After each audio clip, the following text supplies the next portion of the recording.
चलिए welcome back. Business studies के chapter number 2 में आप सभी बच्चों का बहुत बहुत स्वागत है।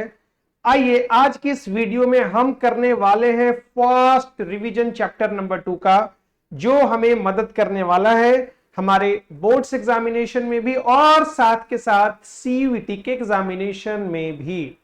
तो जाहिर सी बात है, बिजनेस स्टडीज एक ऐसा सब्जेक्ट है जिसमें नंबर आप स्कोर कर सकते हो अगर आपकी कॉन्सेप्ट की समझ अच्छी है तो।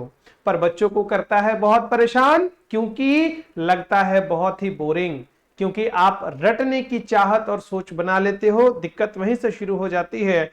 इसीलिए मैं लेकर के आया हूं ये चैप्टर बिल्कुल समराइज्ड रूप में, जिसमें आप फटाक फटाक फटाक फटाक पढ़ के चीजों को रिवाइज कर सकते हो। क्योंकि एमसीक्यू क्वेश्चंस करने के लिए कॉन्सेप्ट के अंदर जरूरी नहीं कि आप बहुत अधिक गोता लगाएं, क्योंकि सब्जेक्टिव क्वेश्चंस हमें करने नहीं है, लिखने नहीं है, ऑब्जेक्टिव्स करने हैं। तो ऑब्जेक्टिव के हिसाब से आइए शुरू करते हैं चैप्टर नंबर 2, जिसका नाम है प्रिंसिपल ऑफ मैनेजमेंट। तो बच्चों, लास्ट चैप्टर हमने खत्म किया nature and significance of management. Management को समझा, बहुत सारी चीजों को समझा। उसी से मिलता जुलता एक और चैप्टर आज आइए एक एक करके देखना शुरू करते हैं। बेटा, सबसे पहले कॉन्सेप्ट ऑफ मैनेजमेंट प्रिंसिपल हमें क्या कहता है। जो कुछ भी इंपॉर्टेंट हमें लगेगा, जैसे हमने पिछले टॉपिक में किया था, कीवर्ड्स को हम लोग कवर करते चले थे, वैसे ही यहां पर भी हम लोग बेटा कीवर्ड्स को कवर अप करते चलने वाले हैं। आओ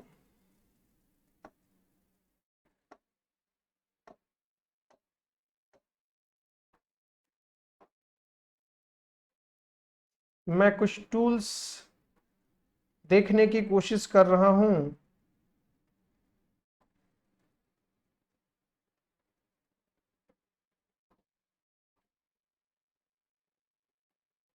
yes, here it is my highlighter. आओ बच्चों देखो, सबसे पहले principle of management are broad and general guidelines for decision making and behaviour. Principle हमको किस चीज में मदद करता है बेटा? डिसीजन मेकिंग एंड बिहेवियर को जानने और समझने में। अच्छा, these principle serves as a general practical guidelines for the, क्या देता है? General practical guidelines for the manager, assisting him to make decision, take action. वैसे मैनेजर को जिसको डिसीजन लेना है, जिसको एक्शन लेना है, एंड सॉल्व प्रॉब्लम सिस्टमेटिकली, और जिसको ढंग से प्रॉब्लम को सॉल्व करना है। ये सिद्धांत प्रबंधक के लिए सामान्य व्यवहारिक दिशा निर्देश के रूप में कार्य करते हैं। उन्हें निर्णय लेने, कार्रवाई करने और समस्याओं के व्यवस्थित रूप से हल करने में सहायता करते हैं। वाह, कितनी अच्छी बात कही प्रिंसिपल के बारे में। तो हम लोगों को अपनी अंडरस्टैंडिंग हमारी बन जाएगी, कॉन्सेप्ट को समझते चलेंगे, और जब प्रैक्टिकल क्वेश्चंस करेंगे तो वहां चीजें आपको रिमेंबर होनी शुरू हो जाएंगे। बिजनेस स्टडी का सबसे बड़ा ड्रॉबैक ये है कि आपको ऐसा लगता है कि आप सब भूल गए हो और आपको कुछ नहीं आता, but believe me, trust me, आपके सबकॉन्शियस माइंड में सारी बातें सेट है। जैसे ही क्वेश्चन आएगा, फ्लैश होगा और आपको लगेगा कि yes, this is the correct answer. हाँ, लेकिन आपके नजरों के सामने वो चीज 3-4 बार आई होनी चाहिए। Nature and principal of management क्या है भैया? यूनिवर्सल एप्लीकेबिलिटी, याद रखना है कीवर्ड। दूसरा, जनरल गाइडलाइंस हमको प्रोवाइड करता है। फ्लेक्सिबल, लचीला होता है, क्योंकि बिजनेस एनवायरनमेंट डायनेमिक होता है।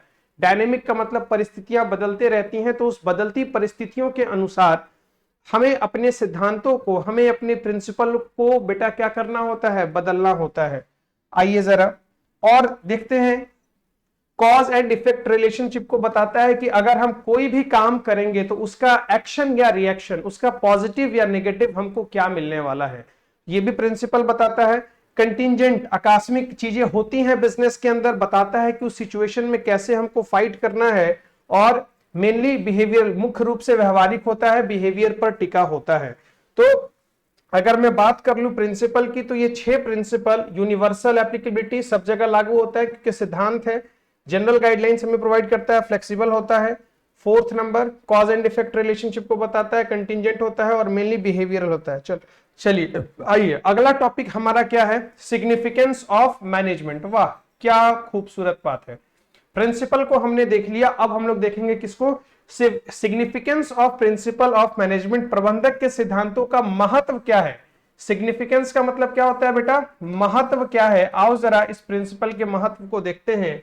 To provide manager with useful insight into reality, जाहिर सी बात है मैनेजर को इस बात को दर्शाने की कोशिश करता है कि आप कौन कौन सी चीजों को उपयोग में लाके उसको ग्राउंड लेवल पर उसका इस्तेमाल कर सकते हो। वास्तविकता में प्रबंधकों को उपयोगी अंतर्दृष्टि प्रदान करने के लिए मदद करता है।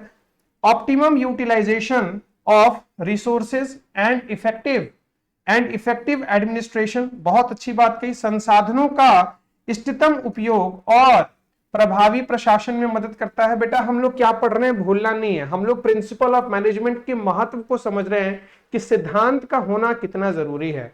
तो सिद्धांत का होना पहले हमें फायदा देता है किसमें, मैनेजर को क्या बताता है, यूजफुल इंसाइट देता है जिसको वो रियलिटी में कन्वर्ट करता है। वास्तविकता में प्रबंधकों को उपयोगी अंतर्दृष्टि प्रदान करने के लिए। दूसरा, यूटिलाइजेशन का अधिकतम प्रयोग करने के लिए आपके पास जो संसाधन है आप उसका बढ़िया ढंग से उपयोग कैसे करोगे। तीसरा, टू मेक साइंटिफिक डिसीजन, लेने के लिए वैज्ञानिक निर्णय लेने में ये सिद्धांत हमको मदद करते हैं। आइए जरा और देखते हैं। मीटिंग चेंजिंग एनवायरमेंट रिक्वायरमेंट्स, बिल्कुल सही बात है, बदलती पर्यावरण आवश्यकताओं को पूरा करने में मदद करता है, सही बात है। क्या लिखा है बेटा, मीटिंग चेंजिंग एनवायरनमेंट, जो हमारा बिजनेस सिस्टम जो है वो क्या है, डायनेमिक है, हमने पहले भी देखा है, परिवर्तनशील है। तो जाहिर सी बात है किस सिचुएशन में कैसे रिएक्ट करना है, अगर कुछ सिद्धांत आपको पता है, कुछ चीजें आपको पता है तो शायद आप उसको काफी अच्छे से कर सकते हो। फुलफिलिंग सोशल रिस्पॉन्सिबिलिटी, सामाजिक दायित्वों को आप पूरा कर सकते हैं, बिल्कुल सही बात है। Management training, education and research, प्रबंधन प्रशिक्षण, शिक्षा और अनुसंधान में ये चीज हमको मदद करता है। तो ये सारे के सारे क्या हैं, महत्व हैं, किस चीज के, प्रिंसिपल ऑफ मैनेजमेंट के महत्व हैं। इन सबको बस आपको रीड आउट करते चलना है, रटने की कोशिश नहीं करना। आपको नजरों के सामने हर हफ्ते में 3 बार, कम से कम हफ्ते में 3 बार इन चीजों को आंखों के सामने लाना है, आंखों से ओझल बिल्कुल भी नहीं होने देना। तो आप जितने सारे बिजनेस स्टडी के चैप्टर हैं, अगर आप वीकली बेसिस पर उनका रिवीजन करोगे तो सवाल ही पैदा नहीं होता बेटा कि आपके दिमाग से वो चीजें आउट हो जाए। इतने बड़े चैप्टर को काफी कंसाइज वे में लेके आ गया हूं कि तुम्हारे लिए चीजें बहुत सिंपल हो जाएं और तुम सीयूईटी के एग्जाम में धमाल कर दो और एक भी क्वेश्चन तुम्हारा गलत नहीं होगा। अगर तुम मेरे साथ जुड़े रहोगे, चैनल को सब्सक्राइब कर देना, हमारे एप्लीकेशन को डाउनलोड कर लेना, क्योंकि ये प्लेटफॉर्म ऊपर लिखा भी है, हमारे साथ मेहनत करने से आपको university by choice, not by chance. अगर मेहनत करोगे तो मन मुताबिक यूनिवर्सिटी में तुम्हारा एडमिशन तो बेटा पक्का है, पक्का। चलो आओ, कॉमर्स के बच्चों के लिए वरदान ये सारी की सारी चीजें, क्योंकि कम समय में कैसे आप ज्यादा से ज्यादा चीजों को अपने दिमाग में रखोगे और कैसे क्वेश्चंस को अटेम्प्ट करोगे। आओ बेटा अगले क्वेश्चन की तरफ, अगले टॉपिक की तरफ बढ़ते हैं। Principal of management developed by fuel. Yes, इस चैप्टर में वेरी वेरी इंपॉर्टेंट वीवीआई अगर कोई हिस्सा है तो हेनरी फ्यूल के 14 प्रिंसिपल्स, और मुझे उम्मीद है कि इस टॉपिक से आपके सीयूईटी में क्वेश्चंस देखने को मिल सकता है। 4 से 5 क्वेश्चन आपको एक स्टेटमेंट दे देगा, एक प्रॉब्लम दे देगा और बोलेगा बताओ यहां हेनरी फ्यूल का कौन सा प्रिंसिपल लागू होने वाला है। तो आपको तो सबसे पहले प्रिंसिपल के नाम याद होने चाहिए, उसके बाद उस प्रिंसिपल का एप्लीकेशन पता होना चाहिए कि आपको उस प्रिंसिपल का यूज किन परिस्थितियों में करना है और कैसे करना है। अगर इतनी बात आपको पता होगी तो एक भी सवाल आपका गड़बड़ होने नहीं जा रहा। आओ क्विक रिवीजन में फटाफट 14 प्रिंसिपल फ्यूल के हम देख लेते हैं। Henri Fayol is known as, क्या कहा गया इनको, father of general management. Very very important, ये सवाल आपके एग्जाम में पूछा जा सकता है कि फादर ऑफ जनरल मैनेजमेंट किसको कहा गया, फादर ऑफ जनरल मैनेजमेंट किसको कहा गया।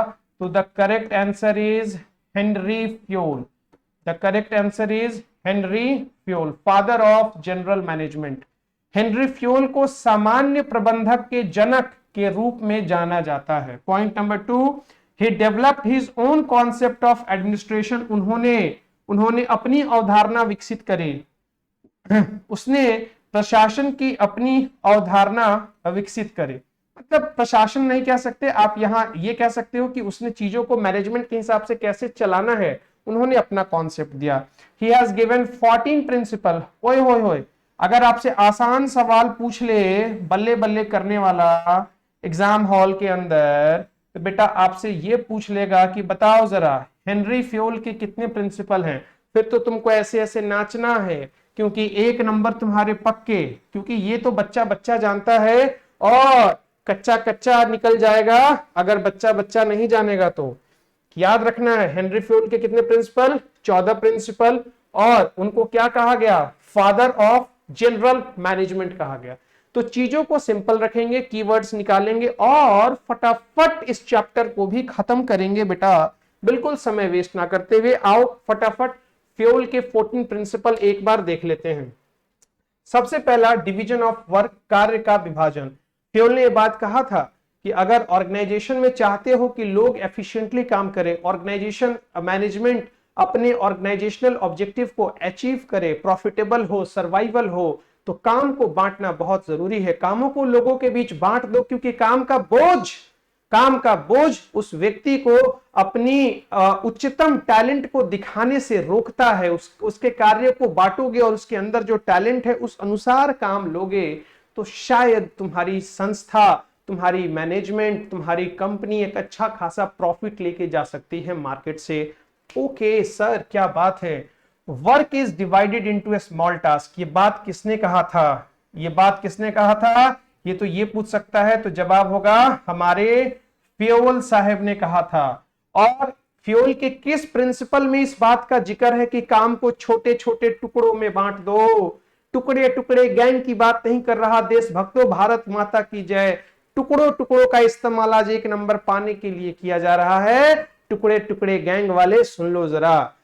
तो कामों को छोटे छोटे टुकड़ों में बांट देना है, फ्योल के किस प्रिंसिपल ने बताया था नालायकों, तो डिवीजन ऑफ वर्क ने बताया था, जो किस चीज में मदद करता है, which helps in taking the advantage of specialisation. सीधी सी बात है, आप जिस काम में एक्सपर्ट हो वो काम करो जिससे मैनेजमेंट को बेनिफिट हो।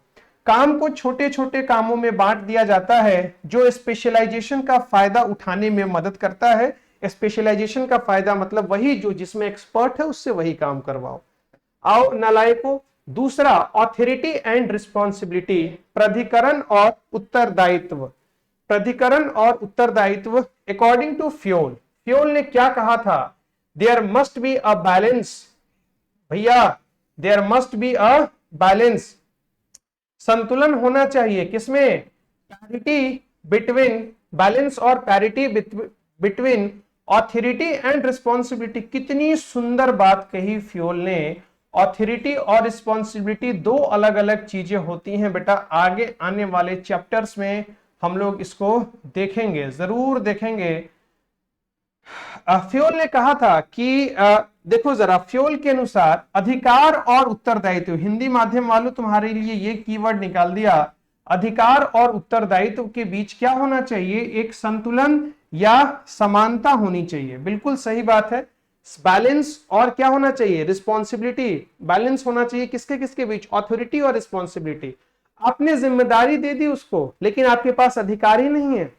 क्या बात है, मुझे जिम्मेदारी मिल गई कि मैं इस जिला को संभालूं, इस जिला के लिए अच्छी काम करूं, इस जिला में क्राइम रेट को कम करूं, लेकिन मुझे पावर दिया ही नहीं गया कि मैं किसी को अरेस्ट भी कर सकता, मैं किसी से सवाल पूछ भी सकता। क्या मैं सफल हो जाऊंगा। मेरे पिताजी ने कहा बेटा जाओ इस घर का निर्माण अच्छे से कराओ। पिताजी ने मुझे और क्या दे दिया, रिस्पॉन्सिबिलिटी दे दिया, लेकिन कहा कि खबरदार अगर तूने किसी मिस्त्री से बात कर ली। हे भगवान, कैसा युग आ गया है ये, कलयुग इसी को कहते हैं। क्या, घर बनवाओ अच्छे से, लेकिन मिस्त्री से बात नहीं करना है।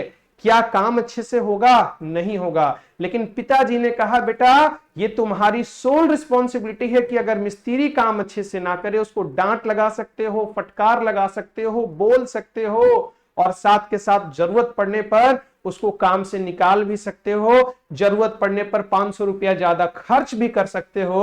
ओए हो, इससे बड़ी बात तो हो ही नहीं सकती भाई साहब। क्या मस्त फीलिंग आएगी अपन को, रैप्चिक वाली, और तुम्हें भी आएगी। तो कहने का मतलब है कि गार्जियन को एक बच्चों को अगर बच्चा काबिल है तो ऑथोरिटी और रिस्पॉन्सिबिलिटी दोनों एक साथ देनी चाहिए।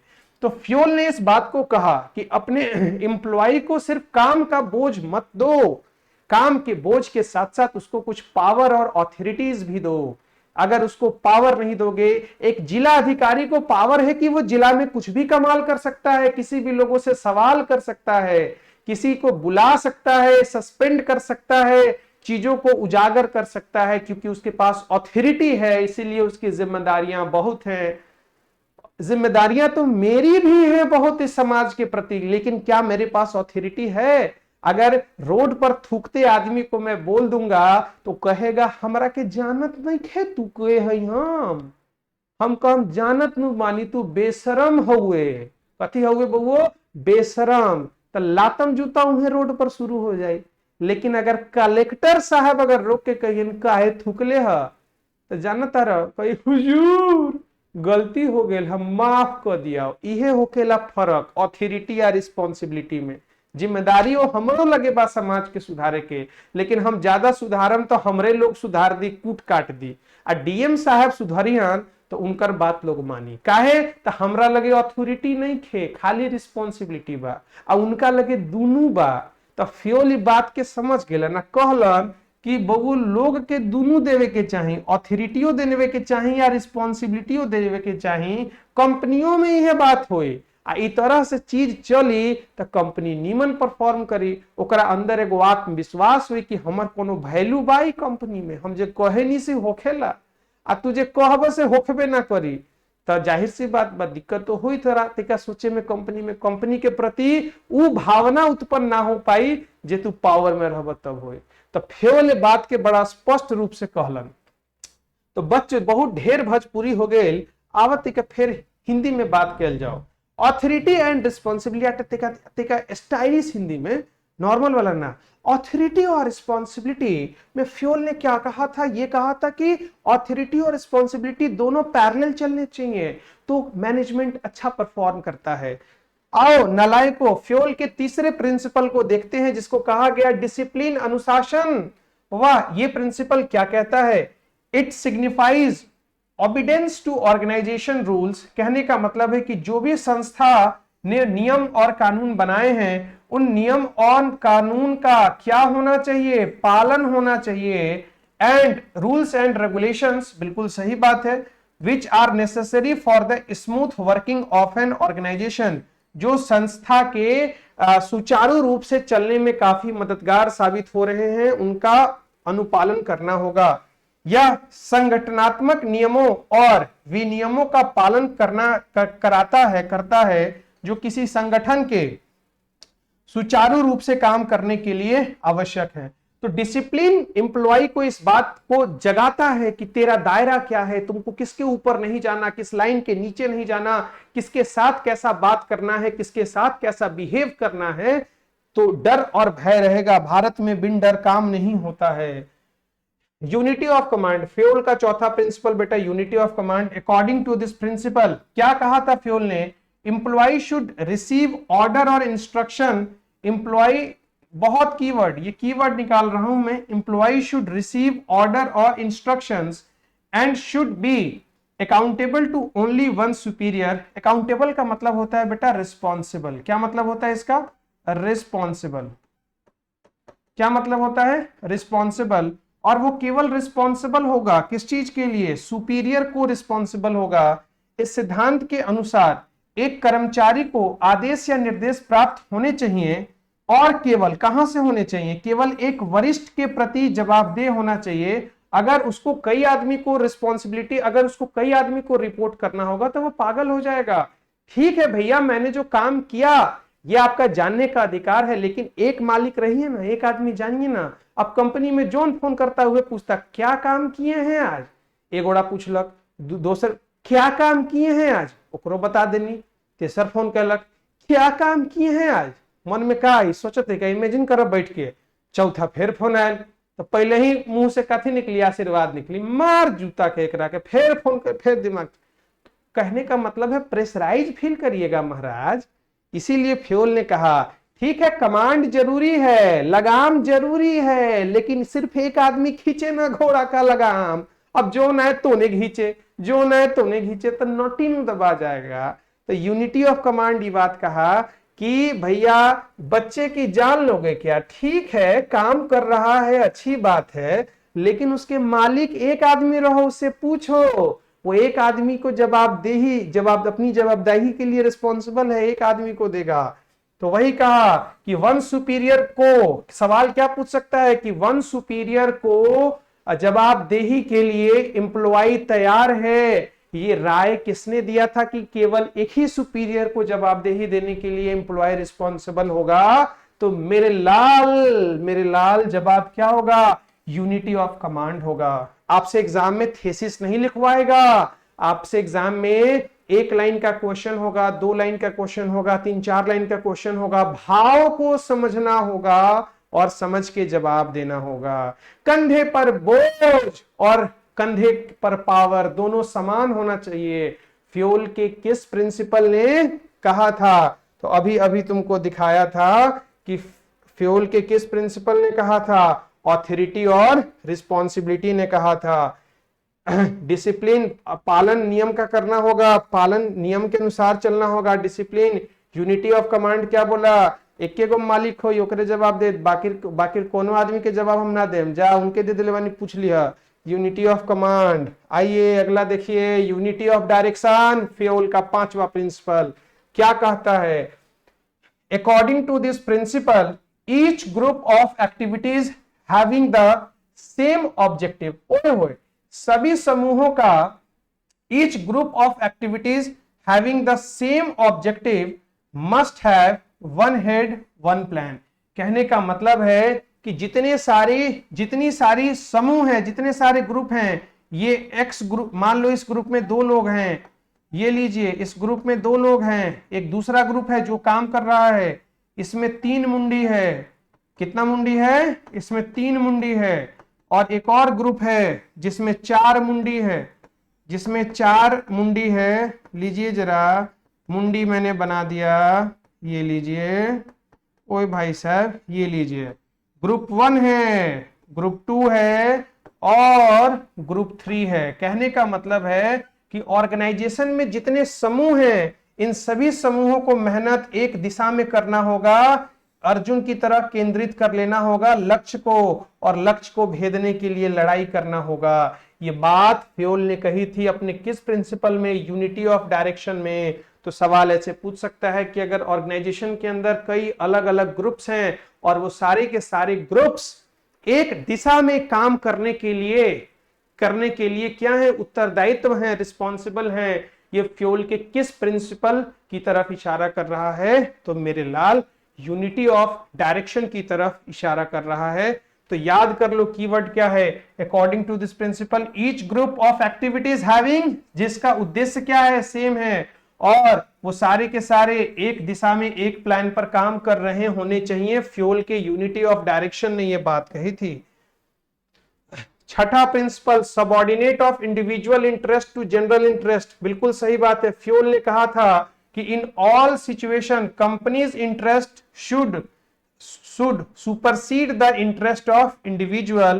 फ्यूल के अनुसार सभी परिस्थितियों में कंपनी के हित को व्यक्तियों के हित से ऊपर होना चाहिए। जाहिर सी बात है, कंपनी जो है कंपनी का जो इंटरेस्ट है उसको हमको सर्वोपरि रखना है। जैसे मैं आपसे पूछूं, आप अपने बारे में ज्यादा सोचना चाहोगे या देश के बारे में? तुम कहोगे मैं भारत माता की जय, मैं देश हित में अपनी जान दे दूंगा, क्योंकि तुमने देश के बारे में ज्यादा सोचा।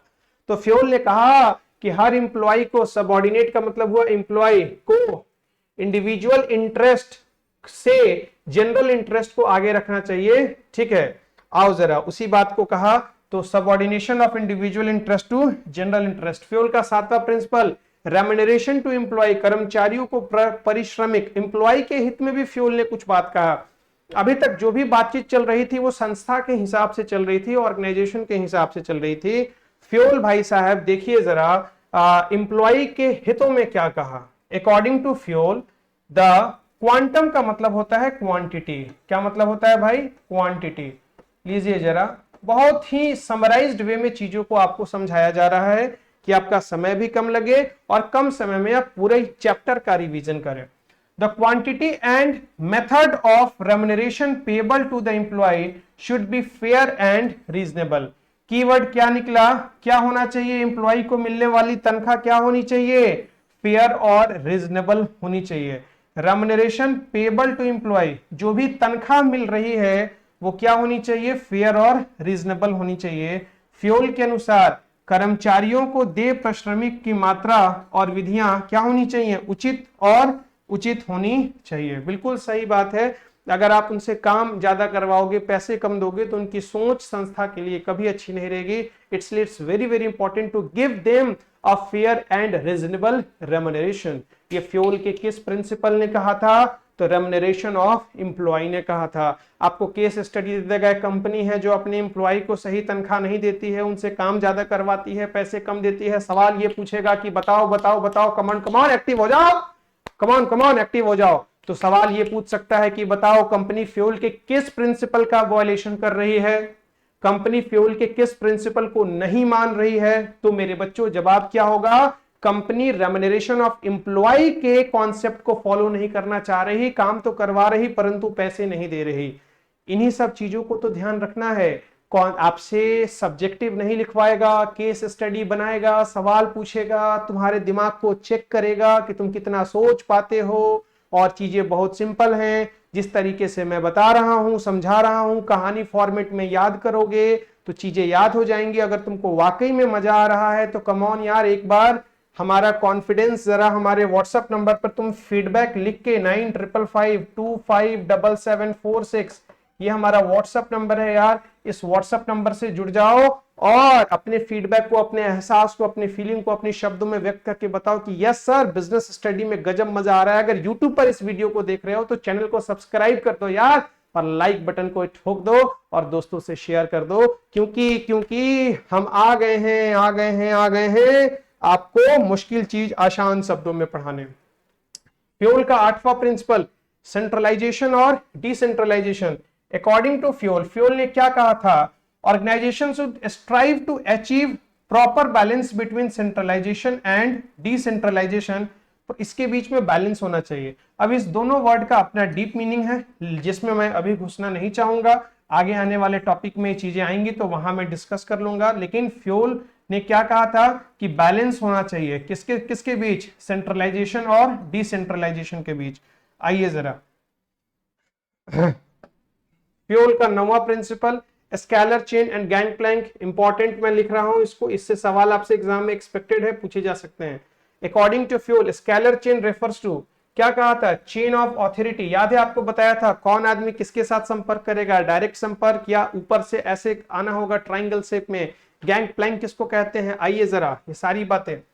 According to Fayol, scalar chain refers to chain of authority and communication that runs from, scalar chain में कहां से कहां आता है, top to bottom, and should be followed by manager and their subordinates. ऊपर से आदेश आएगा और ऊपर से नीचे की तरफ आदेश जाता है। ऊपर से आदेश आया, नीचे वाले को पालन करना है उसका। आओ जरा, गैंग प्लैंक क्या है, refers to arrangement in which two manager working at the same level. हाँ, सेम लेवल वाले दो लोग, याद है ऐसे ट्राइंगल बनाया था, इधर ए था इधर बी था, ये दोनों जब एक दूसरे से संपर्क कर ले, इधर सी है और इधर डी है, जब ये दोनों एक दूसरे से संपर्क कर ले, वही वाली बात कर रहा है।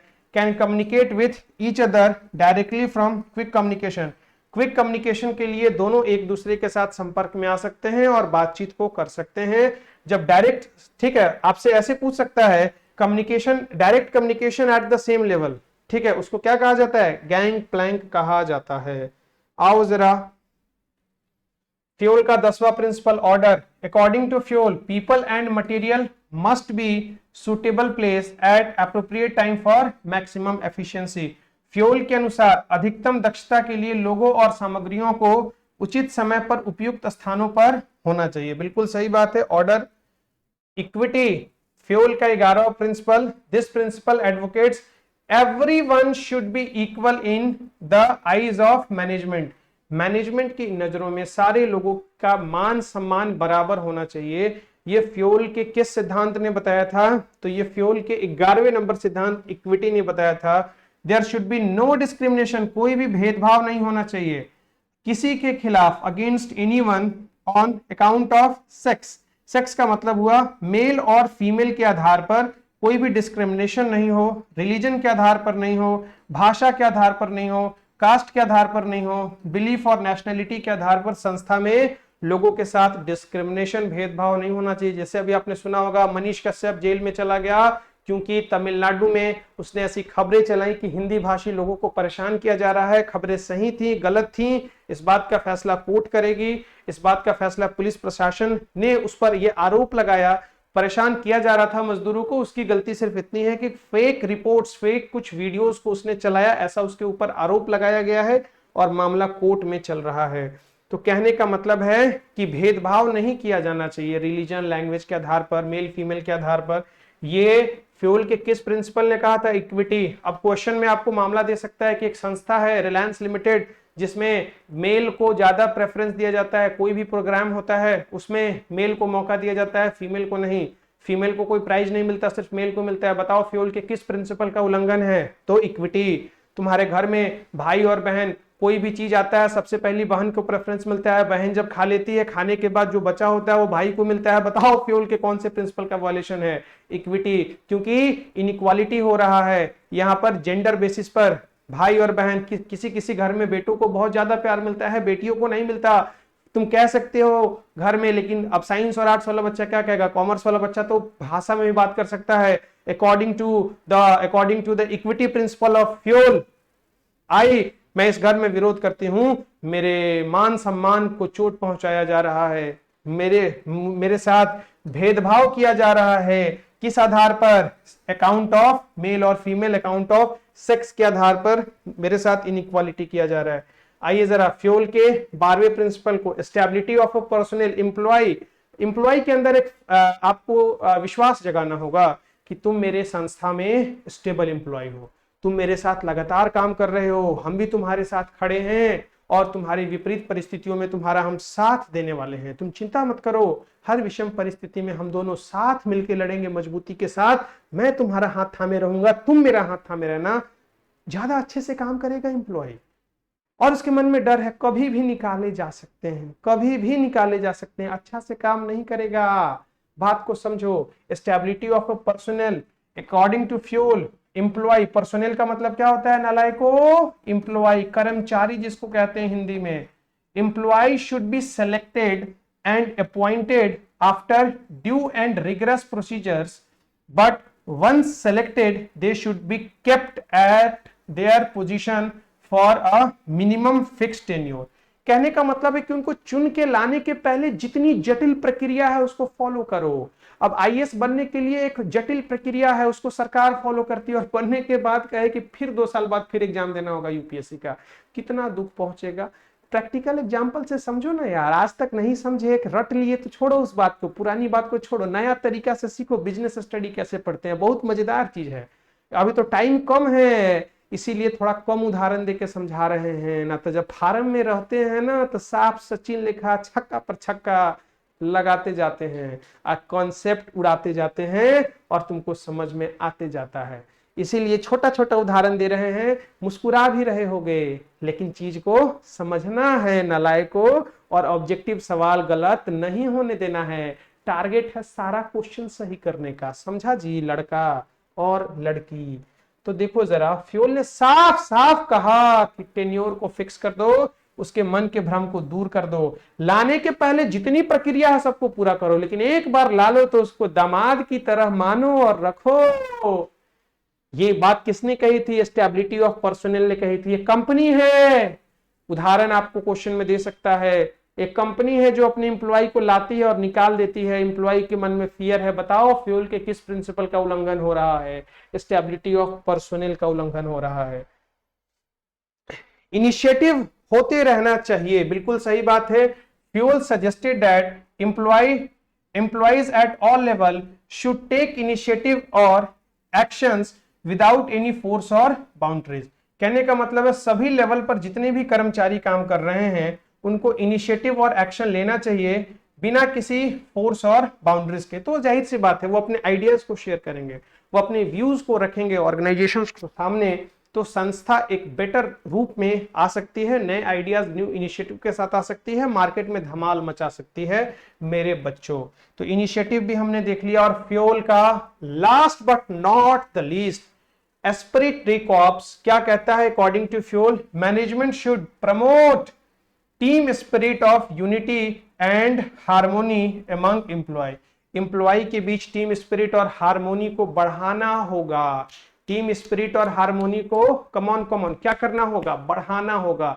ये फ्यूल के किस प्रिंसिपल ने कहा था? एस्पिरिट डी कॉर्प्स ने कहा था। और इसी के साथ फ्यूल के 14 प्रिंसिपल हमने बहुत मजेदार वे में कवर कर लिए हैं। अब आपको बार बार इस चीज को देखना है और केस स्टडी के रूप में आपको सोचना है कि संस्था अपने एम्प्लॉय का हौसला अफजाई करने में लगी हुई है, हर मौके पर छोड़ती नहीं संस्था अपने एम्प्लॉय का हौसला अफजाई करना। बताओ वो कौन से प्रिंसिपल को फॉलो कर रही है? एस्पिरिट डी कॉर्प्स को फॉलो कर रही है। फ्यूल के अनुसार प्रबंधन को कर्मचारियों में एकता और सद्भावना की टीम भावना को बढ़ावा देना चाहिए। तो टीम स्पिरिट को अगर संस्था के अंदर बढ़ाया जा रहा है तो फ्यूल के किस प्रिंसिपल का पालन किया जा रहा है? The correct answer is Spirit de corps का पालन किया जा रहा है मेरे बच्चों। आओ इसी के साथ एक बार बढ़िया से कमेंट कर दो अगर सारी बातें बहुत अच्छे से समझ में आ गई हैं तो फ्यूल के 14 प्रिंसिपल को देखने के बाद इस चैप्टर में एक चीज और है। प्रिंसिपल ऑफ मैनेजमेंट में फ्यूल और टेलर दो लोगों के सिद्धांतों के बारे में पढ़ना होता है। आप फ्यूल के 14 प्रिंसिपल्स को दिमाग में दौड़ाने लगो। क्या क्या हमने पढ़ा? तब तक मैं 1 मिनट पानी पीता हूं और फिर टेलर के साइंटिफिक मैनेजमेंट को हम लोग शुरू करते हैं और इस एक ही वीडियो में पूरा का पूरा चैप्टर नंबर 2 रिवाइज करके सीयूईटी के लिए तैयार हो जाते हैं।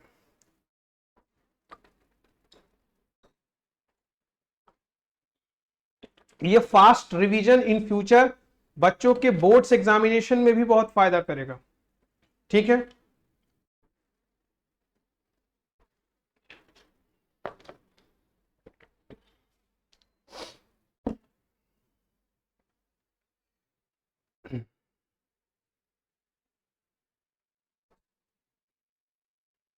चलो टेलर के साइंटिफिक मैनेजमेंट को जरा देखते हैं। क्या कहा था टेलर ने? टेलर की तस्वीर लगा दी है, बिल्कुल आपके सामने दिख रहे हैं टेलर साहब। आइए, टेलर साइंटिफिक मैनेजमेंट, टेलर का वैज्ञानिक प्रबंध क्या कहता है? साइंटिफिक मैनेजमेंट मींस, क्या मतलब होता है भाई साहब इसका? Applying the scientific methods and tools to increase the output, its quantity and reduces cost and wastage. लो भाई साहब, reduces cost and wastage, applying the scientific methods and tools क्या बढ़ाता है? क्वांटिटी को बढ़ाता है, क्वालिटी को बढ़ाता है। आउटपुट का मतलब क्वांटिटी, आउटपुट का मतलब बेटा क्या होता है? क्वांटिटी। क्या बढ़ाता है? क्वांटिटी को बढ़ाता है और साथ के साथ किसको बढ़ाता है? क्वालिटी को बढ़ाता है। And reduces cost and vestiges, वैज्ञानिक प्रबंधन का अर्थ उत्पादन, उसकी गुणवत्ता बढ़ाने और लागत और अपव्यय को कम करने के लिए वैज्ञानिक विधियों और उपकरणों को लागू करना है। अच्छा, पॉइंट नंबर 2 जरा देखिए। पॉइंट नंबर 2 क्या कहता है भाई साहब? क्या कहता है? It is a systematic and thoughtful approach which was developed by F.W. Taylor. Taylor भाई साहब ने यह बात कही थी। यह एक व्यवस्थित और विचारशील दृष्टिकोण है जिसे F.W. टेलर द्वारा विकसित किया गया था। अभी तक तो बेसिक बात कहा, आइए जरा और देखते हैं इन्होंने किस पर फोकस किया। इट स्ट्रेसेस, टेलर ने फोकस किया that there is always one best way of doing work, हमेशा एक सही तरीका होता है बच्चों काम को करने का। According to Taylor, scientific management का मतलब क्या होता है? Means knowing exactly what you want from men to do, आप क्या चाहते हो लोगों से काम करवाना, and seeing that they do it in the best and cheapest way, आप लोग से क्या काम करवाना चाहते हो ये आपको पता होना चाहिए, और आप उनसे बेस्ट और सस्ते वे में, काफी कॉस्ट इफेक्टिव मैनर में अगर आप उनसे करवा लेते हो, यही टेलर के साइंटिफिक मैनेजमेंट प्रिंसिपल ने इस बात को कहा था। मैं इस पॉइंट को इंपॉर्टेंट मार्क कर रहा हूं, इंपॉर्टेंट। ठीक है, टेलर ने क्या कहा था? नोइंग एग्जैक्टली व्हाट, पहला हिस्सा ये है, what you want from men to do, आप क्या चाहते हो वो क्या करें, एंड कहानी यहां से बदली, और seeing what they do it, और वो क्या करते हैं, in the best and cheapest way. ठीक है, आओ जरा अगले पॉइंट पे देखते हैं। प्रिंसिपल ऑफ साइंटिफिक मैनेजमेंट, क्या क्या कहा इसने भाई? Science not a rule of thumb, और हार्मोनी नॉट डिस्कॉर्ड। इंपॉर्टेंट याद रखना है, ऑब्जेक्टिव क्वेश्चन में पूछ सकता है कि साइंटिफिक मैनेजमेंट के प्रिंसिपल्स को जरा एक बार डिस्कस कर लो। तो और क्या क्या है? Cooperation not individualism, development of each and every person to his और her greatest efficiency and prosperity.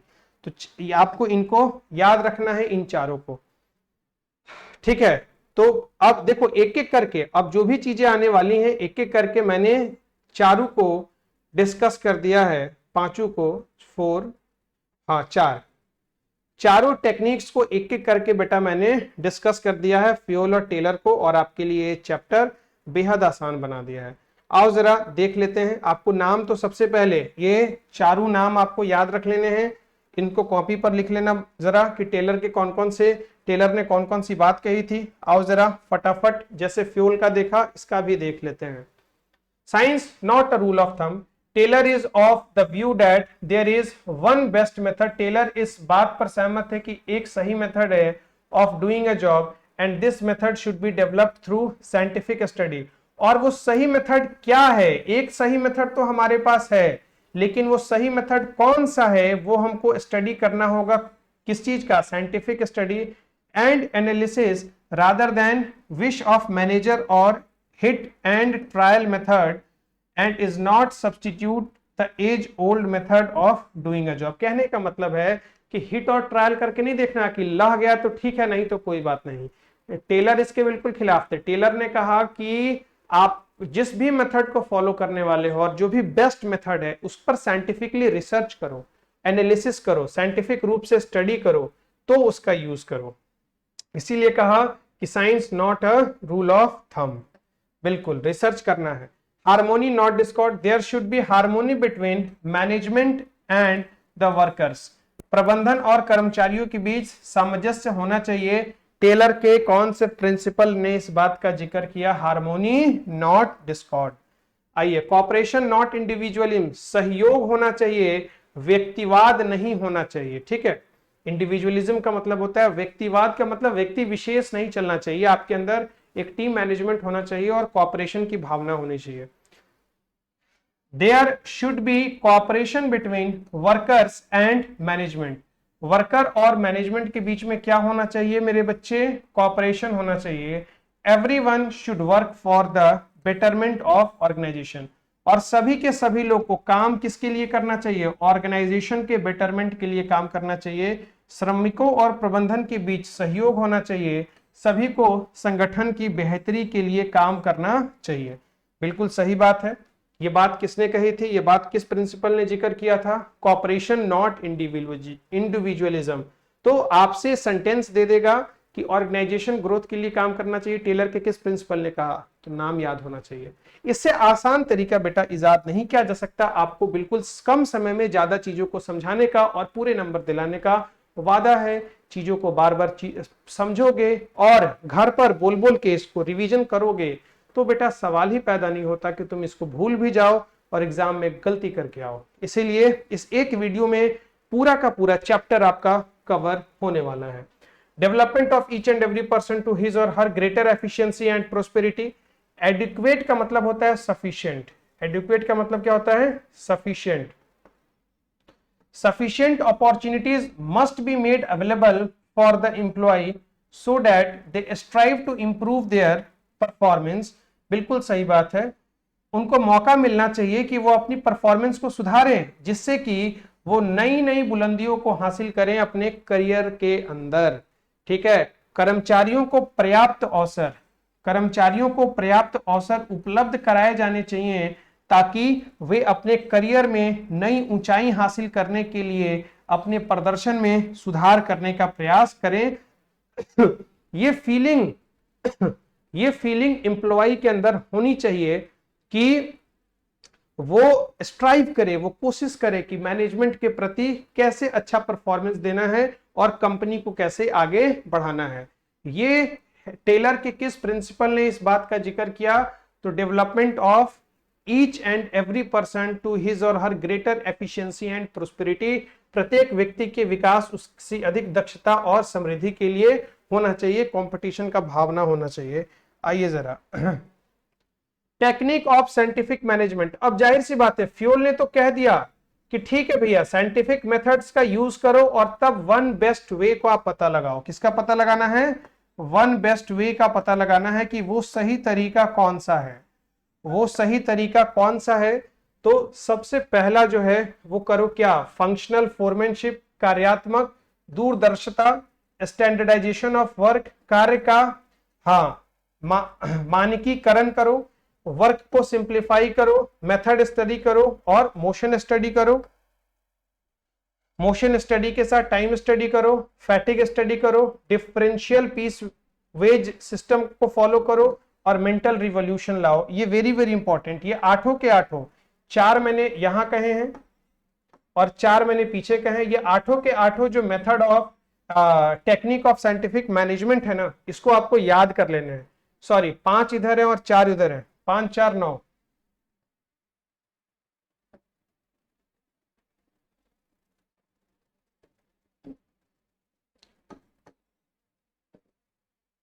ये लो बेटा, ये 9 के 9 जो है ना, आपको इनको याद कर लेने हैं। Very very important. मैं इसको कर रहा हूं, आपसे एग्जाम में कोई भी 2-3 ऑप्शन में रख के पूछ सकता है, या ये पूछ लेगा कि इनमें से कौन सा टेक्निक ऑफ साइंटिफिक मैनेजमेंट नहीं है। नहीं वाले सवाल आपसे दिक्कत करेंगे, या फिर असर्शन और रीजन बेस्ड जो क्वेश्चन होगा उसमें आपको इसका यूज मिल जाएगा कि असर्शन और रीजन। कुछ क्वेश्चन इसके भी करा दूंगा कि आपको प्रॉब्लम नहीं हो। Technique of scientific management, functional foremanship, standardisation of work, simplification of work, method study, motion study, time study, ठीक है, फैटिग स्टडी और डिफरेंशियल पिच-वेज रेट सिस्टम और मेंटल रिवॉल्यूशन। आइए जरा अब एक एक करके ना सारी चीजों को डिस्कस कर दिया गया है कि फंक्शनल फोरमैनशिप क्या है। आइए जरा देखते हैं। अंडर दिस टेक्निक, यह मेथड क्या बताता है? Under this technique planning and execution are separated from each other. कहने का मतलब है कि आपने जो योजना बनाई और आपने जो काम किया वो दोनों अलग अलग चीजें हैं, वो एक चीज नहीं है। उन दोनों को अलग अलग रखिए, उन दोनों को एक दूसरे से जुदा रखिए। इस तकनीक के अंतर्गत नियोजन और निष्पादन को एक दूसरे से अलग किया जाता है। टेलर इस बात के साथ सहमत थे कि appointment of 8 foreman out of which 4 of them will responsible for planning, जिसको कहा गया route clerk, instructions card clerk, time and cost clerk और disciplinarian, and the rest 4 speed boss, gang boss, repair boss और inspector will concern with execution of work. मतलब ये 4 लोग को planning के लिए रिस्पॉन्सिबल बना दिया गया और 4 लोग को किसके लिए रिस्पॉन्सिबल बना दिया गया? तो एग्जीक्यूशन के लिए, एग्जीक्यूशन ऑफ वर्क के लिए बना दिया गया। अच्छा आगे देखते हैं जरा। स्टैंडर्डाइजेशन ऑफ वर्क में क्या कहा गया? It refers to the process of, ओए होए, किस चीज का? Setting standards for every business activity. It can be standardisation of process, raw material, time, product, machinery, method और वर्किंग कंडीशंस। कहने का मतलब है कि आप हर चीज का एक पैमाना फिक्स कर दो। आप क्या गतिविधि करने वाले हो, कितना काम करने वाले हो, कितना मटेरियल बनाने हो, कितने टाइम में बनाने वाले हो, क्या बनाने वाले हो, ये किस तरीके से बनाने वाले हो, काम करने का तरीका क्या रहने वाला है, ये सब का सब आप पहले फिक्स कर लो तो आपके लिए चीजें आसान हो जाएंगे। चलो अच्छा, और क्या है जरा देखो जरा। तीसरा, सिंप्लीफिकेशन ऑफ वर्क, कार्य को सरल कर दो। सिंप्लीफिकेशन मींस एलिमिनेटिंग, जाहिर सी बात है सिंप्लीफिकेशन का मतलब है सरलता, सुपरफ्लॉज, साइजेस, वेराइटीज एंड डायमेंशंस। अब बिस्किट बना रहे हो, एगो पार्ले जी का पैकेट इतना बड़ा हो गया, एगो इतना बड़ा हो गया, एगो इतना बड़ा हो गया, वो ऐसे बना दिया। तो कहने का मतलब है भाई साहब कितनी बदनामी होगी। तो जो भी कमियां है, सुपरफ्लॉस का मतलब कमी है साइज में, वैरायटी में, डायमेंशंस में, ये सारी गलतियां नहीं होनी चाहिए। It aims to eliminate unnecessary diversity of. कहने का मतलब है कि हमारा प्रोडक्ट एक साइज का बने, कौन ध्यान रखता है? Simplification of work. एक क्वालिटी का बने, कौन ध्यान रखता है? Simplification of work. मतलब आपको भटकने नहीं दे, डाइवर्सिफाई नहीं होने दे। ये टेलर के किस साइंटिफिक टेक्निक ने बताया? तो सिंप्लीफिकेशन ऑफ वर्क ने बताया, जिससे आपका लागत अल्टीमेटली क्या होता है? आपका कॉस्ट कम होता है। मेथड स्टडी में क्या कहा गया? This technique of scientific management is conducted to find out the one best way of performing a particular task. अच्छा, एक बेस्ट तरीका है काम को करने का, ये किसने बताया? तो मेथड स्टडी ने बताया। जैसे बता रहा हूं वही चीज आपको याद रखना है। वन बेस्ट वे, कीवर्ड क्या निकला? वन बेस्ट वे। किससे लिंक्ड हो गया? मेथड स्टडी से लिंक्ड हो गया। आओ जरा, मोशन स्टडी क्या बताता है? It refers to study of movements. अच्छा, like lifting, putting objects, sitting, changing position etc which are undertaken while doing typical job. जब आप किसी काम को कर रहे होते हो, पढ़ाई का तरीका, उसमें भी हम मोशन स्टडी कर सकते हैं। कितने समय पे नालायक तू फोन खोलता है, इंस्टाग्राम स्क्रॉल करता है, फेसबुक स्क्रॉल करता है, चैटिंग करता है, किससे कितने, तेरा दिल हर कितने मिनटों के बाद बाहर आने को तैयार हो जाता है, और ऐसा लगता है कि ले लो ना ये दिल अपने हाथ में, क्या हो जाएगा इस गरीब बच्चे का। तो नालायकों, कमीनों, पढ़ाई के समय एकाग्रता कितनी है तुम्हारे अंदर? कितना देर पर तुमको प्यास लग रहा है? कितना देर पर तुमको फोन का याद आ रहा है? तो ऑर्गेनाइजेशन के अंदर भी ये देखा जाता है कि एम्प्लॉय के बैठने का तरीका, काम करने का तरीका, एक जगह से दूसरी जगह जाने में कितना टाइम ले रहा है, चलने का तरीका हो सकता है आदमी झटक के चलता है, कोनो कोनो टाइम कटू है, कर्म जरुआ है, एकदम धीरे धीरे जा रहे हैं ना, थक गए हैं। तो इस सब का स्टडी करना होगा, मोशन स्टडी करना होगा। इसके पीछे एक काम को करने में कितना समय लगता है। It determines the standard time taken to perform a job. एक काम को करने में कितना समय लगता है वो कौन बताएगा? टाइम स्टडी बताएगा। टाइम स्टडी भी करो। हाँ, fatigue study, this study seeks to find out, क्या बताता है? The amount and frequency of rest intervals required in completing a task. एक काम को पूरा करने में जाहिर सी बात है आपको कितने रेस्ट की जरूरत होगी, आफ्टर कितने इंटरवल आपको ब्रेक दिया जाना चाहिए, ये अध्ययन भी करना जरूरी है, वरना एम्प्लॉय थक जाएगा। Differential piece wage under this system, wage payment, wages are paid on the basis of work done.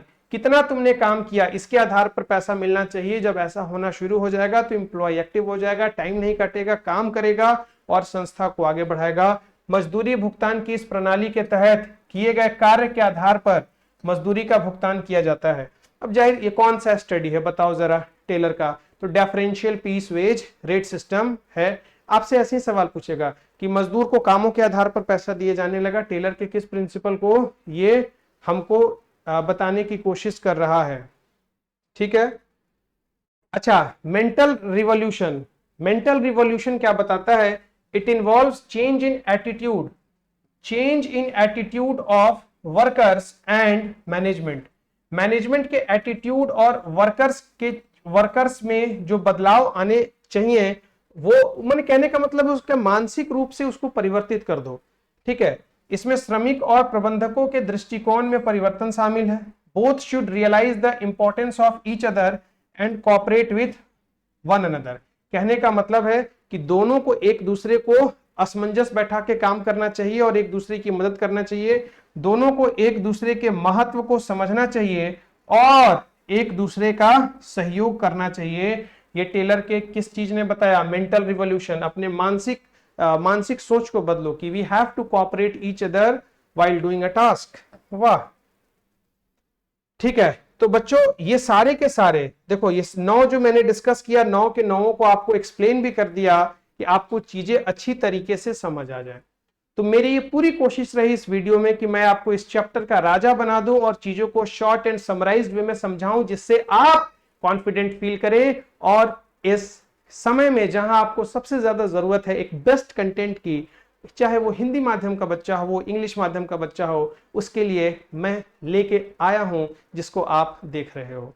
तो आप इन सब चीजों का पूरा फायदा उठाएं। बेस्ट कंटेंट आपको एक टीचर देने की कोशिश कर रहा है, तो आप इसका फायदा उठाएं और university by choice not by chance, इस स्लोगन का ध्यान रखें।